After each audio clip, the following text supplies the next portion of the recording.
말씀은 로마서 12장 1절부터 13절입니다.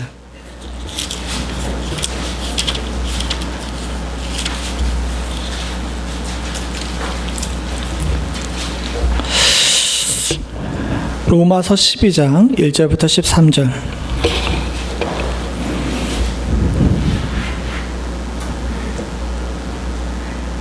한 절씩 기도하겠습니다. 그러므로 형제들아, 내가 하나님의 모든 자비하심으로 너희를 권하노니 너희 몸을 하나님이 기뻐하시는 거룩한 산 제물로 드리라. 이는 너희가 드릴 영적 예배니라.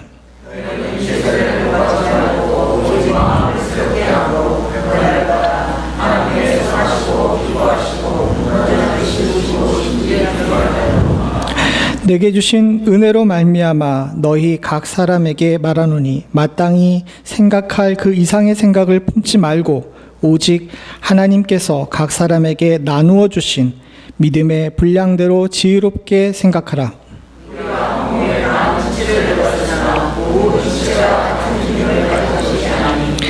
이와 같이 우리 많은 사람이 그리스도 안에서 한 몸이 되어 서로 지체가 되었느니라.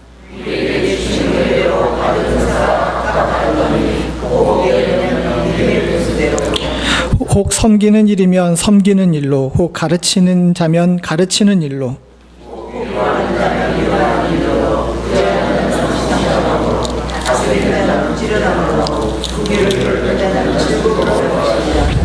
사랑에는 거짓이 없나니 악을 미워하고 선에 속하라.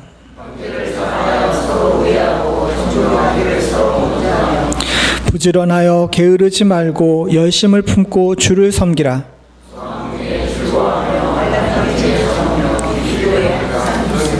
함께 읽겠습니다. 성도들의 쓸 것을 공급하며 손 대접하기를 힘쓰라. 아멘. 오늘은 교회에 관한 주제로 나누는 설교의 네 번째 시간입니다.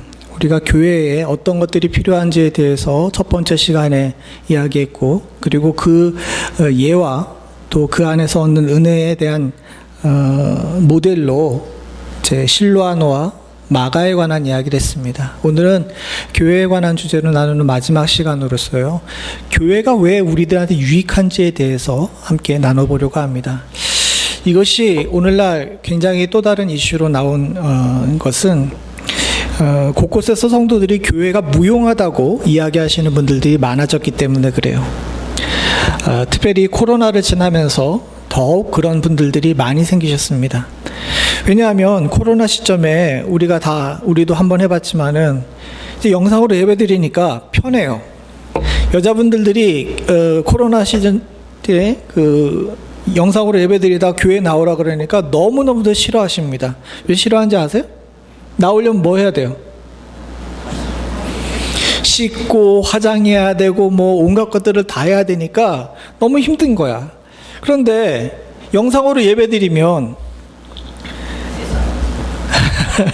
너무 직접적으로 하는데 세수도 안 해도 되죠. 화장도 안 해도 되죠. 심지어는 침대에서 내려오지도 않아도 된다는 겁니다.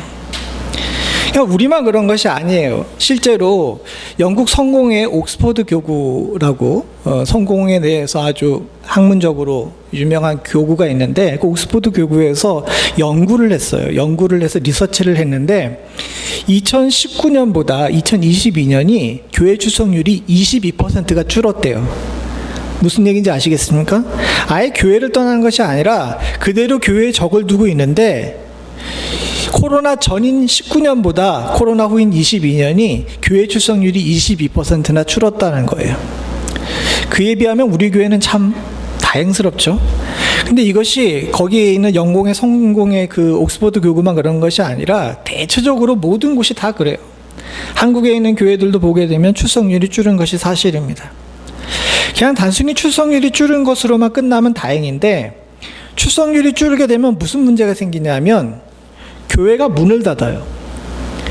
작년 기록이지만 PCUSA라고 미국 내에서 가장 큰 교단 중에 하나입니다. 장로교 교단 중에서는 제일 큰 교단인데, 그 교회가 작년 한 해 동안 교회가 500개가 문을 닫았어요. 그리고 56,000명의 성도가 사라졌습니다. 물론 PCUSA는 단순히 코로나 문제만이 아닙니다. 거기에는 이제 동성애 이제 안수 문제가 껴있기 때문에 교단을 탈퇴하고 다른 곳으로 옮긴 교회들이 많아요. 그래서 단순히 교회가 문 닫았다라고만 얘기할 수는 없는데, 어쨌든 현실적으로 보게 되면 출석률이 떨어지니까 교회가 문을 닫습니다. 뭐 괴담처럼 돌아다니는 이야기이긴 하지만 이 코로나 시기 동안에 한국 교회, 그러니까 이민교회죠. 미국 내에 있는 이민교회가 한 2,000개가 사라졌다고 그러는데 충분히 개연성이 있는 그런 괴담이라고 생각이 돼요. 왜냐하면 다 아시는 것처럼 이제 한국에서 이민을 잘 오지 않죠. 그러다 보니까 한국어로 예배드리는 사람의 숫자가 적어진 데다가 한번 영상으로 예배드려 보니까 우리 교회 목사님보다 설교 잘하는 목사님이 유튜브에는 참 많은 거야. 무슨 얘기인지 아시겠어요? 그러다 보니까 그냥 그렇게 예배드리면 되지라고 생각하고, 또 한 가지 문제가 있는데 뭐냐면 사람 만나는 게 불편한 겁니다. 사실은 이건 그전부터 계속되는 문제였는데, 내가 하나님께 예배드리고 하나님을 만나는 건데 왜 교회 가가지고 사람 때문에 감정을 소모해야 되지? 나는 이런 생각을 하게 되는 거예요. 충분히 여러분들도 한 번씩은 해봤던 그런 생각들일 겁니다. 그런데 이런 문제들이 사실은 교회들을 약하게 하고 결국은 어떤 문제가 생기게 되냐면, 그래서 집에서 영상으로 예배드리게 되면 성도들의 영적인 문제가 건강해지느냐는 거죠. 아니에요. 그렇지가 않습니다. 제가 목회자고 교회를 지키는 사람이기 때문에 그런 것이 아니라, 주일날 교회 나와서 예배드리는 거, 하나님 앞에 드리는 이 예배에 함께 참여하고 성찬에 참여하는 것이 우리가 볼 때에는 매주 하는 일이고 분기마다 하는 일이기 때문에 별로 값어치가 없어 보일지 모르지만, 그것이 성도를 살리고 성도를 지키는 아주 유용한 수단이라는 것을 여러분 꼭 기억해야 되실 줄로 믿습니다. 사실 비상한 시기에는 비상한 방법이 필요해요. 그래서 코로나 시기에 여러분들 영상으로 예배드렸던 것처럼 그런 것도 충분히 가능합니다. 마치 2차 대전 때 독일 나치 정부에 대항해서 이제 지하로 숨어든 고백교회, 보네포로 대표되는 고백교회나 또는 일본 제국주의의 핍박에 항거하는 의미에서 우찌무라 간조라는 사람으로 대표되는 무교회주의, 그래서 아주 교회 없이 혼자 예배드리는 것들을 이렇게 중심으로 하는 그런 방법들도 있어요. 근데 이것은 아까 전에 말씀드린 것처럼 비상한 시기 비상한 방법이에요. 이머전시라는 거죠. 실제로 고백교회 전통은 아직도 독일 교회 안에 남아 있는데, 이 무교회주의, 아예 모임을 하지 않는 이 무교회주의는 사상적으로는 굉장히, 신학적으로는 굉장히 의미가 있지만 그것이 일본 교회에 영향을 끼치지 못했어요. 고백교회는 핍박을 받는 가운데서도 어떻게 해서든 모이려고 노력을 했거든요. 그러니까 그 안에서 오늘날 독일 내에서 아직도 독일을 주도하고 있는 주류가 기독교 문화일 수밖에 없는 능력을 갖게 됐는데, 반대로 무교회주의라고 해서 혼자 개인만의 영성에 대해서 강조했던 결과로 나타나는 것은 일본 교회가 성장하지 못함으로 이제 나타나게 되었습니다. 참 안타까운 일이죠. 사실 근데 그렇다고 그래가지고 우리가 지상에 있는 이 유형교회, 건물로 되어 있고 주일날 11시에 모이는 이 예배가 그럼 또 온전하냐? 그건 또 아니라는 겁니다. 다 여러분들 경험해 보신 것처럼 교회에는 좋은 사람들만 있어요? 왜 이해를 안 해? 여러분, 교회에 다 좋은 사람들만 있어요? 그렇지가 않더라는 거죠. 교회에 갔더니 싸우기도 하고 목사가 매번 홈런을 치면 설교를 하는 것도 아니에요. 어느 날 갔더니 뭐 저는 안 그렇다고 자부는 못하지만 주일날 예배 시간에 갔더니 40분 내내 자기가 일주일 동안 드라마 본 얘기만 하는 목사님도 있어요.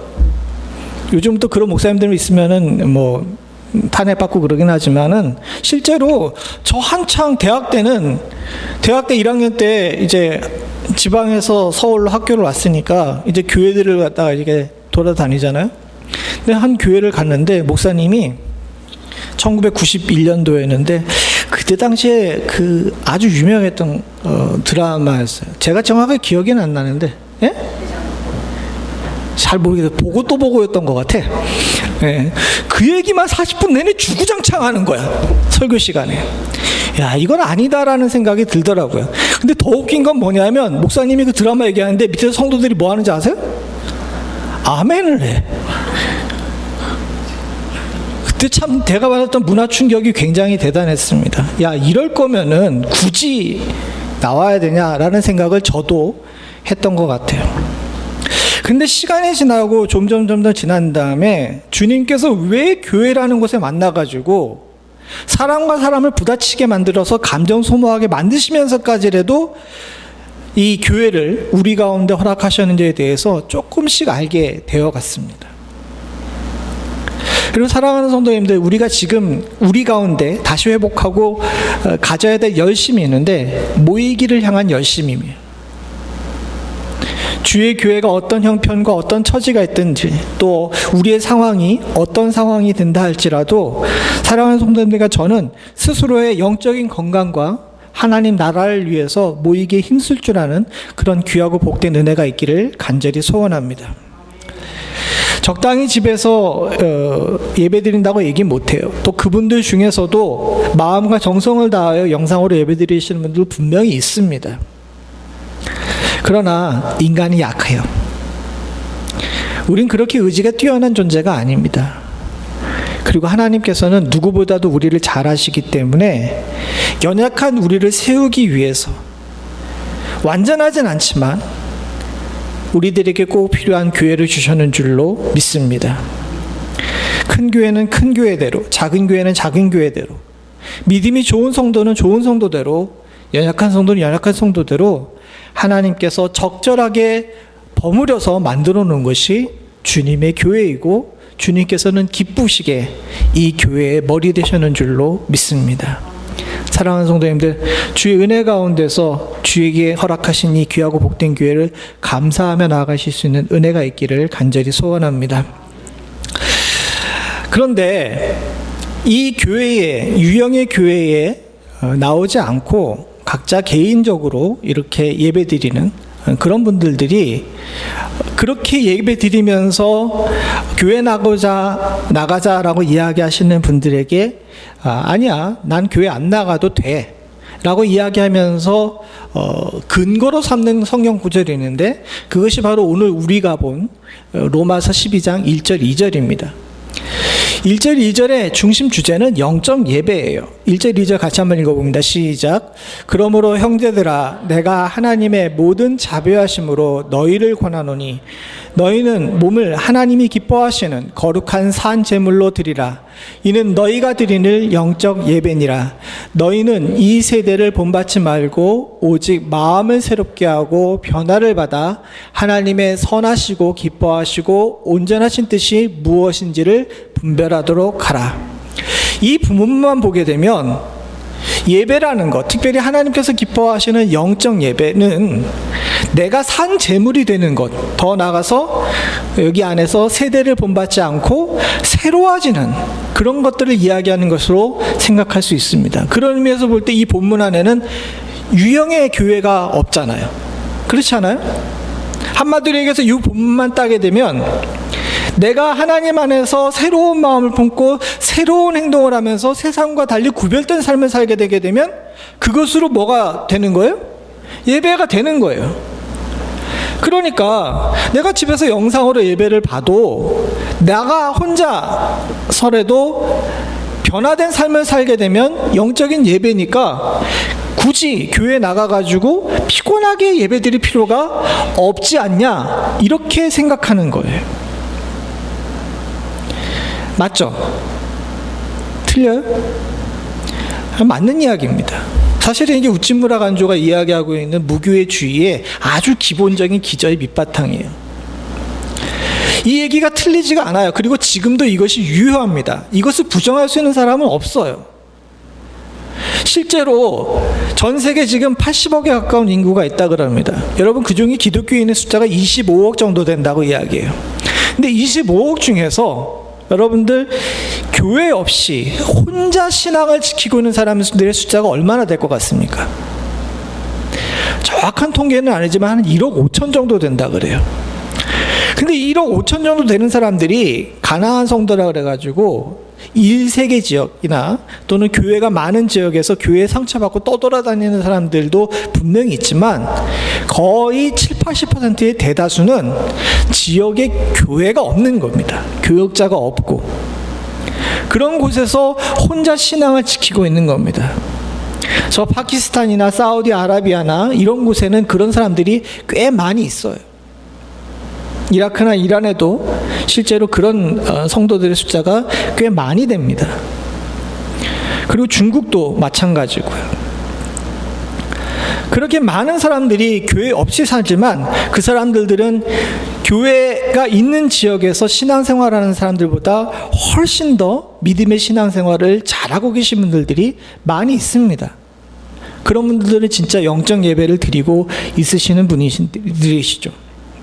물론 지금은 좀 많이 없어졌지만은 2000년대 초반까지만 해도 북한에는요 찬송을 외우고 성경을 외워가면서 몰래 땅굴 속에서 예배 드리시는 분들이 많았어요. 물론 지금은 거의 다 탈북하셨다 그러지만은 그때 당시까지만 해도 그렇습니다. 그런 분들의 영적 예배를 갖다가 우리가 무시할 수는 없죠. 그런데 우리가 한 가지 생각해 봐야 될 것이 있습니다. 이 영적 예배라는 것에 대해서 생각해 볼 때 로마서 12장 1절에서 얘기한 영적 예배가 단순히 개인적으로 하나님을 만나는 예배만을 이야기하는 것이냐는 거죠. 사랑하는 성도님들, 예배를 왜 드리기 시작했습니까? 예배를 왜 드려요? 목사님 주일날 아침부터 너무 우리를 머리 아프게 만드시고 피곤하게 만드신다 그러지 마시고 한번 생각해 보세요. 예배를 왜 드려요? 우리가 예수님을 만났기 때문이잖아요. 주님을 감사하기 때문이잖아요. 그래서 골로새서 1장 4절에 보게 되면 이렇게 얘기합니다. 같이 봅니다. 시작. 그리스도께서 하나님 곧 우리 아버지의 뜻을 따라 이 악한 세대에서 우리를 건지려고 우리의 죄를 대속하시기 위하여 자기 몸을 주셨으니. 우리가 이거에 감사해서 예배드리는 거 아닙니까? 뒤 5절에 나오는데 영광이 세세토록 그에게 있을지어다라는 이야기가 나옵니다. 생각해 보세요. 이 악한 세대에서 우리를 건지시고 우리를 대속하셨기 때문에 그에 감격해서 드리는 것이 예배인 줄로 믿습니다. 주님을 만나지 못했는데, 주님의 대속의 은혜를 알지 못했는데 어떻게 예배 드릴 수가 있겠어요? 그리고 이렇게 우리를 부르셔서 우리로 예배드리시게 만드신 우리 주님께서 우리들에게 기대하시는 것이 있습니다. 그게 뭐냐 하면 로마서 6장 12절부터 13절입니다. 같이 봅니다. 시작. 그러므로 너희는 죄가 너희를 죽은 몸에서 지배하지 못하게 하여 몸의 사욕에 순종하지 말고 또한 너희 지체를 불의의 무기로 죄에게 내어주지 말고 오직 너희 자신을 죽은 자 가운데서 다시 살리신 자 같이 하나님께 드리며 너희 지체를 의의 무기로 하나님께 드리라. 로마서 1장 4절과 갈라디아서 1장 4절과 로마서 6장 12절부터 13절을 갖다가 연결해서 생각해 보게 되면 우리를 죄에서 구속하여서 대속하신 주님께서 우리가 뭐가 되길 원하시는 거예요? 주님처럼, 죽은 자 가운데서 다시 살아나신 주님처럼 우리가 하나님께 드리는 의의 무기가 되기를 원하시는 겁니다. 이게 영적 예배인 거예요. 정확하게 영적 예배라는 것은 뭐냐면 우리가 이렇게 찬송 부르고 기도하고 말씀 나누는 것도 예배지만은 실제로 주님께서 기대하시는 예배는 그렇게 틀에 갇혀져 있고 또 틀을 맞춰져 있는 예전의 예배뿐만 아니라 우리가 뭐가 되는 거예요? 하나님의 의의 무기가 되는 거예요. 즉 정리해 보게 되면 영적 예배는 그리스도의 대속을 바탕으로 둔 영적 전쟁에 참여하는 것이 영적 예배입니다. 여러분, 싸우는 거예요. 예배는 죄와 싸우는 겁니다. 내가 죄에 속해 있지 않고 내가 죄와 더불어 살지 않으며 앞으로 나의 삶을 죄가 지배하지 않게끔 만들겠다고 다짐하는 것이 예배인 겁니다. 그런 의미에서 볼 때 사랑하는 성도님들, 우리가 생각하는 예배와 성경에서 주님께서 기대하시는 예배가 조금 다른 거예요. 우린 교회 와서 편안을 원합니다. 회복을 원합니다. 물론 예배에 그런 기능이 없는 것은 아니에요. 그러나 예배는 주일날 드려지는 이 영적 예배에 대해 강조하는 사람들 말들처럼 주일날 지붕 밑에 모여서 드리는 예배가 아니라 삶에 가서도 드리는 예배라면요, 사랑하는 성도님들, 우리가 싸우는 존재라는 사실을 결코 잊지 않아야 될 줄로 믿습니다. 근데 싸우는 게 쉽지가 않아요. 생각을 해보세요. 세상과 싸워야 되는데, 죄와 싸워야 되는데 우리는 혼자야. 죄는 어때요? 강하고 힘 있는 데다가 세상을 지배하고 있어요. 주님께서도 우리의 이런 형편과 처지를 잘 아십니다. 혼자서는 싸울 수가 없는 거예요. 여러분, 엘리야라는 사람은 잘 아실 겁니다. 모든 사람들이 다 바알과 아세라를 따라갈 때에 엘리야 혼자 남았어요. 엘리야는 대단한 사람이었어요. 그가 기도하니까 어떻게 됩니까? 하늘에서 불이 떨어져. 한 번만 떨어졌어요? 여러분, 열왕기 상하를 보게 되면 엘리야가 기도하니까 하늘에서 불이 몇 번 떨어졌는지 아십니까? 갈멜산에서 한 번, 다음에 열왕기하 1장에 보게 되면 50부장을 2번 태웠잖아요. 그러니까 3번이나 하늘에서 불이 떨어지게 만든 사람이에요. 엄청난 사람이죠. 그거보다 더 대단한 것은요, 뒤에도 나왔지만 우리와 성정이 똑같은 사람이었지만 그가 기도함으로 말미암아 3년 동안 하늘에서 비가 안 내렸어요.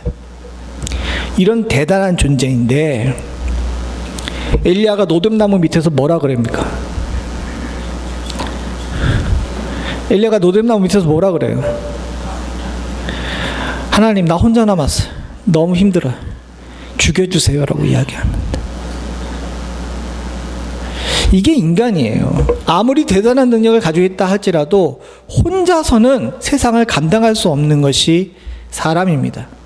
그리고 우리의 한계예요. 그렇게 주님께서 뭘 우리들에게 주셨냐면 교회라는 것을 주신 거예요. 혼자서는 이 싸움을 잘 싸울 수 없기 때문에.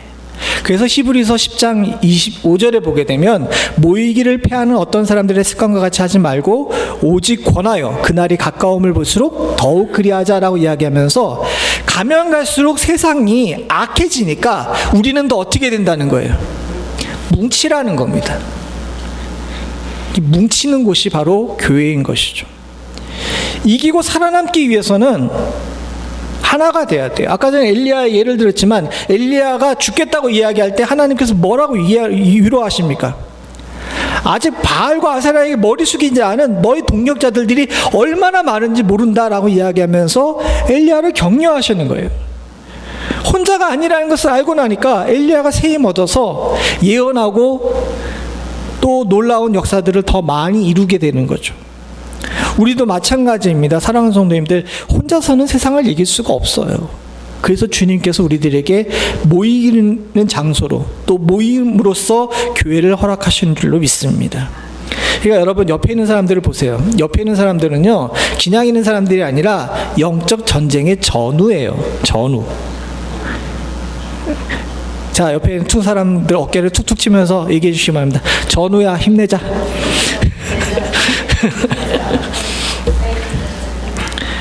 이게 훈련소 교교였는데 한참 훈련 받다가 어려우면 힘들면 옆에 툭툭 치면서 전우야 힘내자라고 이렇게 하게끔 시켰거든요. 똑같은 거예요. 영적 전쟁에도 마찬가지입니다.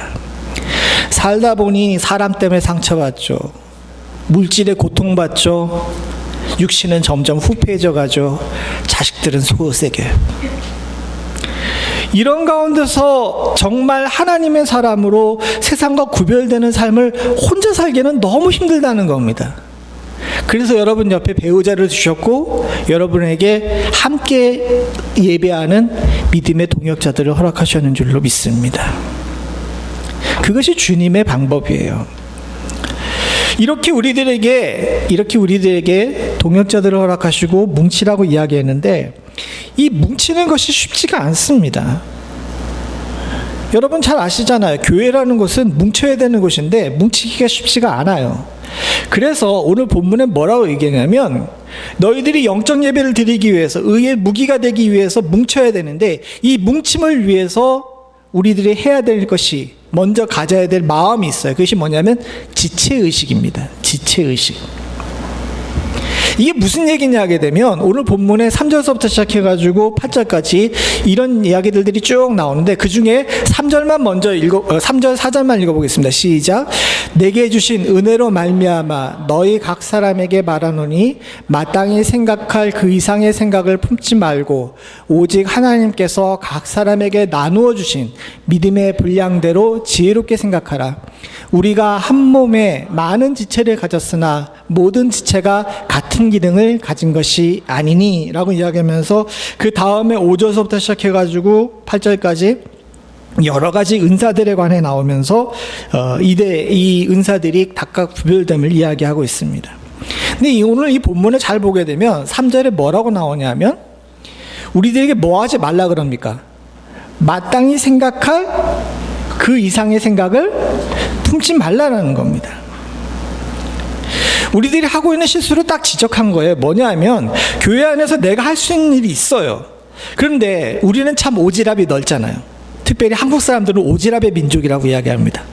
옆에서 이렇게 뭔가 일어나게 되면 거기 관심을 가지고 무슨 일이 일어나는지 꼭 들여다 봐야지 되는 그런 민족성을 가지고 있어서 그런지 모르지만 생각이 너무 많아요. 내가 받은 은사대로 내가 할 일을 하면서 내가 가지고 있는 이 지체로서의 역할을 잘 감당하면 되는데 꼭 뭐 합니까? 생각할 그 이상의 생각을 품어요. 제가 오지랖의 민족이라고 우리 민족을 이야기하는데 유대인들이 똑같았어요. 우리랑 민족성이 비슷한 경향이 있는데 왜냐하면 그쪽에서는요 같은 혈연이라고 생각하기 때문에 공동체 의식이 굉장히 강했던 것 같아요. 그러다 보니까 초대교회의 주축이 되고 있는 유대인들이 뭔가 일이 일어나게 되면 자기가 맡은 파트뿐만 아니라 다른 파트에도 자꾸 뭐라고 이야기하면서 교회를 시끄럽게 만드는 겁니다. 그러니까 사도 바울이 로마에 있는 교회들한테 각자 자기의 맡은 일만 분량대로 지혜롭게 행동하라고 이야기를 하는 거예요. 이를 위해서 먼저 가져야 될 마음이 있는데 그것이 뭐냐면 지체의식이에요. 나는 교회의 전부가 아니라 교회의 일부라는 사실을 인정하라는 거죠. 여러분 교회의 머리는 누굽니까? 대답이 바로 나와서 너무너무 감사합니다. 교회의 머리는 우리 주님이세요. 그리고 우리는 각자 몸통, 팔, 다리, 지체예요. 그런데 생각이 많아지게 되면 팔이 생각이 많아지고 다리가 생각이 많아지게 되면 다 머리가 되려고 합니다. 어느 순간인가 우리 주님은 교회에 머물지 않아요. 지체의식이 그래서 중요한 겁니다. 이걸 더 구체적으로 설명을 한 것이 있는데 고린도 전서 12장 7절을 같이 한번 보죠. 같이 봅니다. 시작. 각 사람에게 성령을 나타내심은 유익하게 하려 하심이라. 아까 전에 말씀드린 것처럼 우리는 영적 전쟁을 싸웁니다. 근데 혼자서는 이길 수가 없잖아요. 혼자서 이길 수 없으니까 주님께서 직접 사령관이 되셔가지고 병력을 모은 거예요. 여러분 우리를 다 모았습니다. 그죠? 이게 교회예요. 근데 모아보니까 우리가 다 뭐예요? 오합지졸인 거야. 뭘 해야 되는지도 모르고 어떻게 싸워야 되는지도 모릅니다. 그래서 주님께서 주신 방법이 있는데 뭐냐면 여기 나온 것처럼 각 사람을 유익하게 하기 위해서, 즉 의의 무기로 훈련받게 하기 위해서 우리들에게 뭘 주신 거예요? 성령께서 임하신 거예요. 성령께서 임하신 다음에 우리들에게 각 사람의 은혜의 분량대로, 저 고린도전서 2장 8절에서부터 나오는데 뭘 주십니까? 은사를 주세요. 은사가 우리의 무기인 겁니다.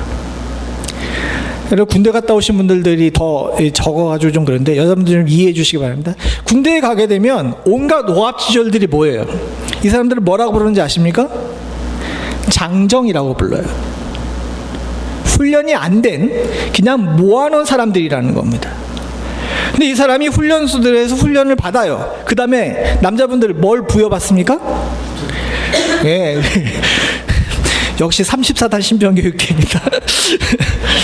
제가 이 설교를 준비하면서 우리 이석원 집사님 생각을 많이 했어요. 왜냐하면 제가 조교로에 있던 그 부대 훈련병이었거든요. 주특기를 받아요. 왜? 군대라는 것은 혼자 싸우는 것이 아니라 조직을 만들고 집단으로 싸우는 겁니다. 그래야 적을 이길 수가 있거든요. 교회도 마찬가지인 거예요. 우리의 대적이 강력하기 때문에 조직을 만들고 집단으로 싸워야 됩니다. 그렇게 하기 위해서는 각 사람들에게 뭐가 필요한 거예요? 마치 군대에서 주특기를 부여하는 것처럼 성령께서 우리 안에 임재하셔가지고 우리들에게 뭘 부여하시는 겁니까? 은사를 부여하시는 거예요. 그런데 행정병이 내가 조금 총 좀 잘 쏜다고 가가지고 야, 총 내놔, 내가 쏠게, 이렇게 되게 되면 두 가지 문제가 생깁니다. 총이 잘 안 맞는 문제랑 행정병이 자리를 비웠으니까 보급이 안 돼요. 똑같이 교회에도 똑같은 문제가 생기는 겁니다. 내가 은사를 교사의 은사를 받았는데 해보니까 구제도 해보고 싶어. 물론 이 모든 것들을 돌아가면서 하는 것도 중요하지만 내가 부여받은 이 은사대로 각자의 위치에서 충성하는 것이 이 영적 전쟁을 더 효율성 있게 할 수 있다는 사실에 대해서 인정을 할 줄 알아야 됩니다. 이걸 조금 더 나가서 뭐라고 얘기하냐면 곧 다음에 나오는 건데 고린도전서 12장 12절부터 13절입니다. 같이 보죠. 시작. 몸은 하나인데 많은 지체가 있고 몸의 지체가 많으나 한 몸임과 같이 그리스도도 그러하니라.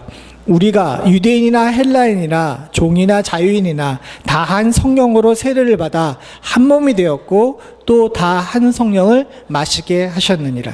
13절에 나오는 것은 이제 성찬에 관한 이야기를 하고 있는 건데 그거를 조금 접어두고 아까 얘기한 것처럼 우리가 영적 전쟁을 효율성 있게 싸우게 하기 위해서 우리들에게 각종 은사를 주셨어요. 근데 은사를 준 것은 각 사람이 각계로 움직이라는 것이 아니라 한 몸으로 움직이게 하기 위해서 우리에게 각자의 분량대로 은사를 허락하셨는 줄로 믿습니다. 그래서 여기 표현이 뭐라고 되냐면 몸이 하나다라고 나옵니다. 그리고 뭐라 그럽니까? 그리스도도 그러하다고 나오죠. 사실 직역을 하게 되면 저 번역이 맞는데 조금 더 우리가 이해하기 쉽게 하게 되면 저 번역은 너무 이렇게 생략한 번역이에요. 공동 번역을 보게 되면 이렇게 얘기합니다. 12절만 읽어봅니다. 시작. 몸은 하나지만 많은 지체를 가지고 있고 몸에 딸린 지체는 많지만 그 모두가 한 몸을 이루는 것처럼 그리스도의 몸도 그러합니다. 아까 전에 교회의 머리는 뭐라 그랬어요? 예수님이시라고 그랬어요. 그럼 머리만 존재하면 움직여요? 교회의 몸은 뭐가 돼야 됩니까? 우리가 돼야 된다는 거예요. 그걸 여기서 이렇게 표현한 겁니다. 그리스도의 몸도 그러하다는 건 여러분들도 그러하다는 거예요. 저와 여러분들도 그러하다는 거죠. 마치 인간의 몸이 여러 가지 지체를 가지고 있는 것처럼 교회에도 각양의 지체가 있는 겁니다. 이게 하나님께서 교회라는 곳에서 우리들에게 기대하시는 것이고 교회의 유익이에요. 혼자 싸울 수 없으니까 전쟁에 승리하기 위해서 우리는 하나로 뭉쳐있는 겁니다. 멤피스 연합장로교회는 주님을 지휘관으로 삼은 훌륭한 부대가 될 수 있기를 간절히 소원합니다. 사랑하는 성도님들, 이렇게 주 안에서 하나됨으로 말미암아 공동체가 단단하게 뭉치게 되면요 전쟁에서 승리해요. 사도행전 2장 46절부터 47절 같이 한번 읽어보죠. 시작. 날마다 마음을 같이하여 성전에 모이기를 힘쓰고 집에서 떡을 떼며 기쁨과 순전한 마음으로 음식을 먹고 하나님을 찬미하며 또 온 백성에게 칭송을 받으니 주께서 구원받은 사람들을 날마다 더하게 하시니라. 어떻게 됩니까? 몸이 하나가 돼서 날마다 뭉치기 힘쓰니까 어떻게 돼요? 47절 마지막에 보니까 어떻게 되죠? 구원받는 사람의 날마다 더하게 되는 거예요. 부흥의 역사가 일어나게 되는 겁니다.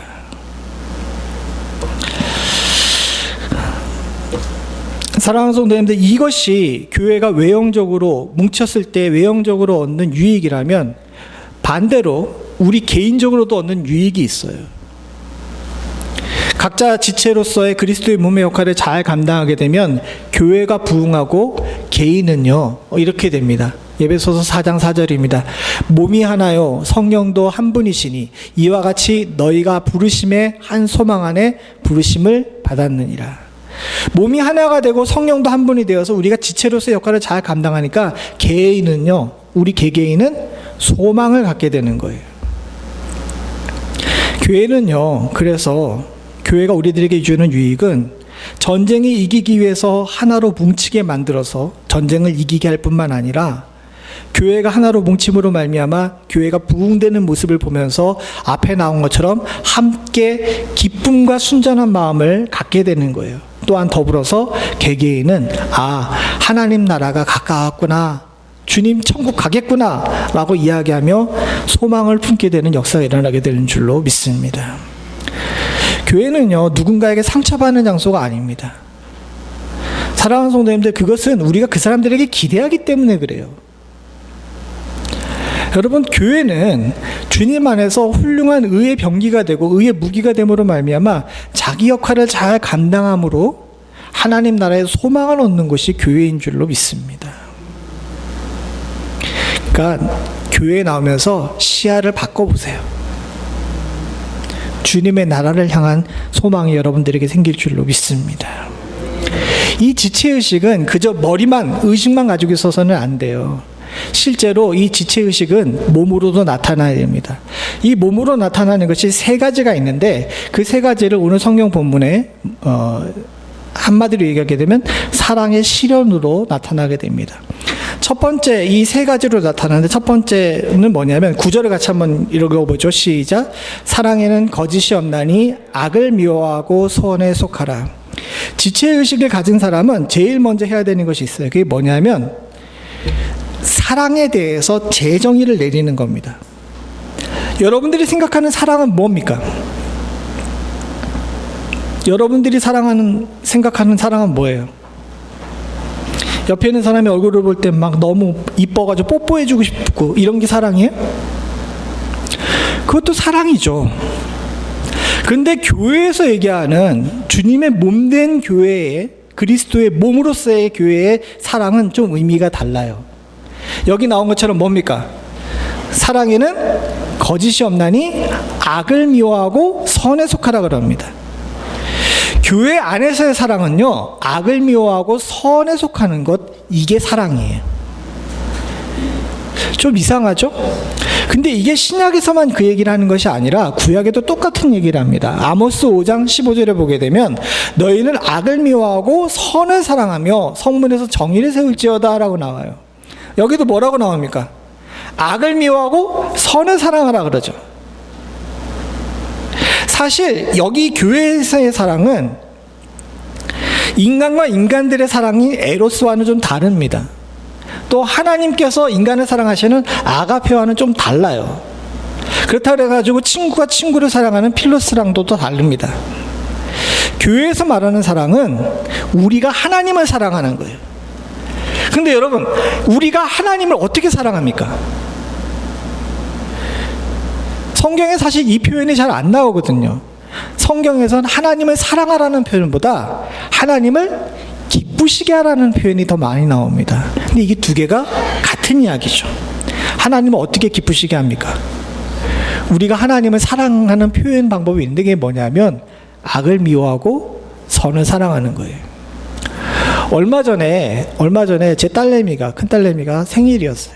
그래서 아빠가 생일 선물 뭐 해줄까 그랬더니 이 딸이 뭐라 그런지 아십니까? 돈으로 줘 그러는 거예요.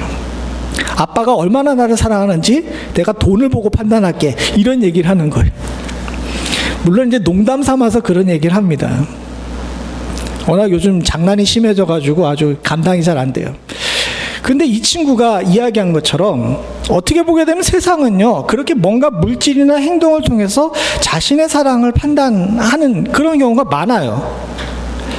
그런데 그게 꼭 세상에 있지만 그런 거냐? 그렇지가 않다는 겁니다. 주님께서도 우리를 보시면서 네가 나를 얼마나 사랑하는지를 뭘로 보시길 원하시는 거예요? 악을 미워하고 선을 사랑하는 모습으로 보시기를 원하는 겁니다. 그래서 교회 안에서 지체의식을 가진 사람은 내가 하나님의 안에서 그리스도의 몸이 됐으니까 이제 머리가 시키는 대로 행동해야 되잖아요. 그렇지 않아요?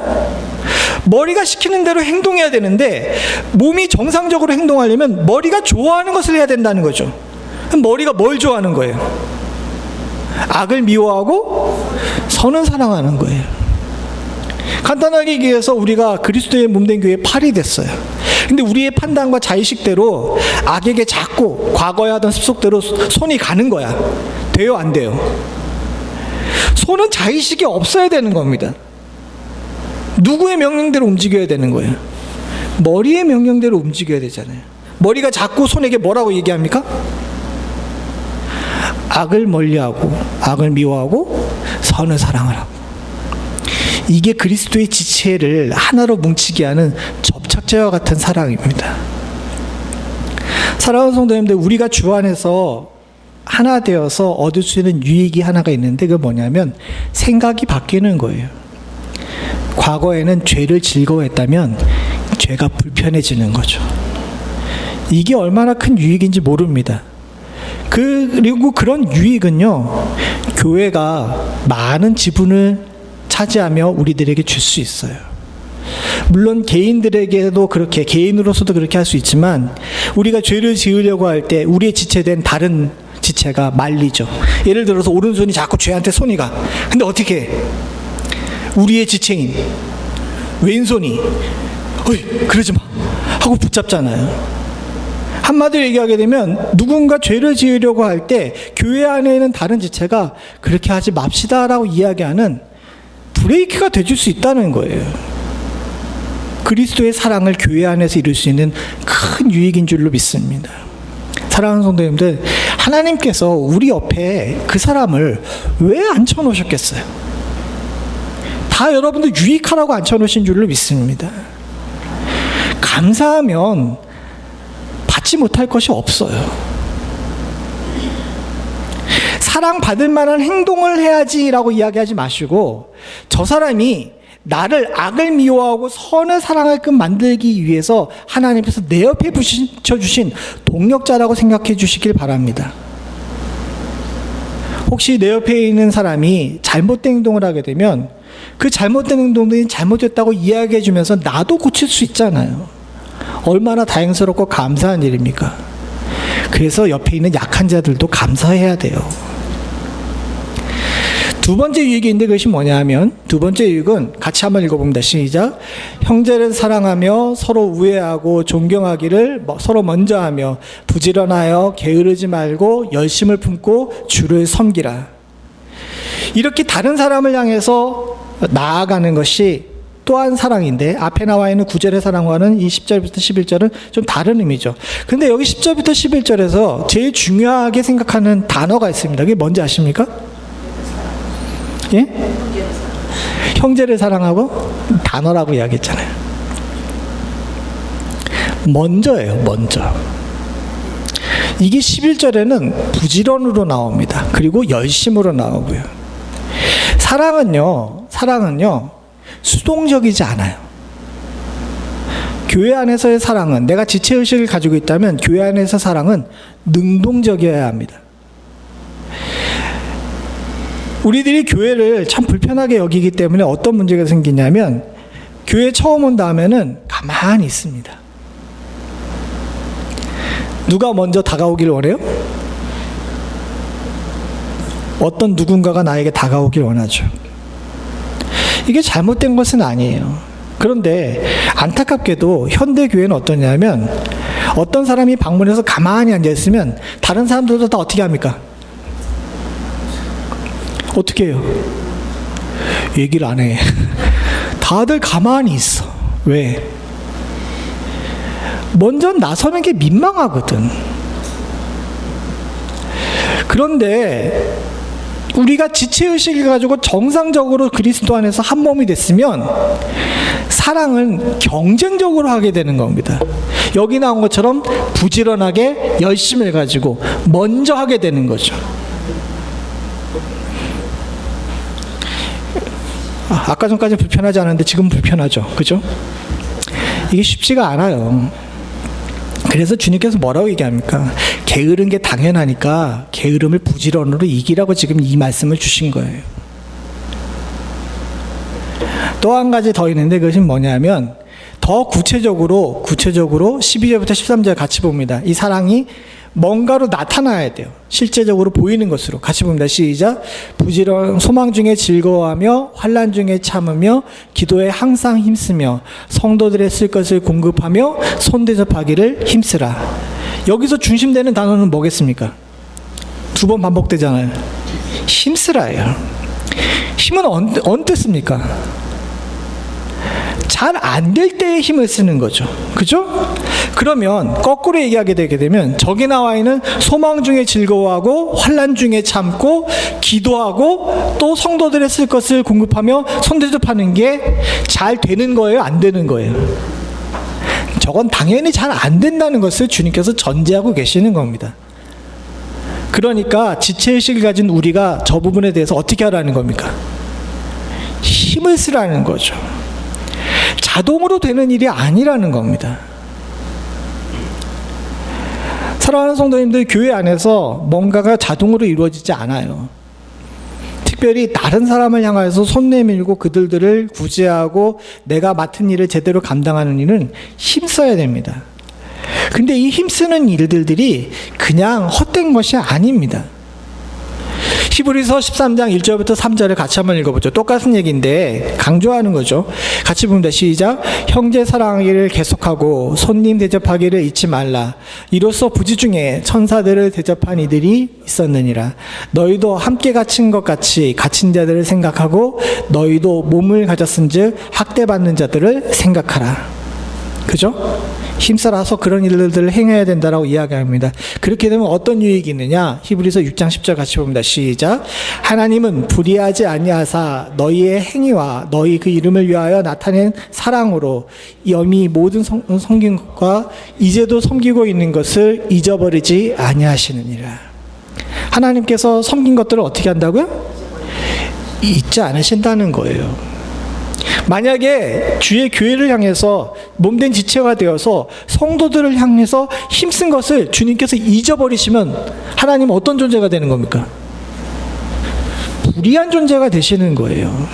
절대로 그럴 리가 없다는 거죠. 여러분들이 수고하고 헌신하고 성도들을 향해서 먼저 다가가고 힘써서 잘 안 되는 거 행하는 일들을 주님께서 절대로 잊어버리시지 않는다는 겁니다. 6장 10절의 뒷부분을 자세히 보죠.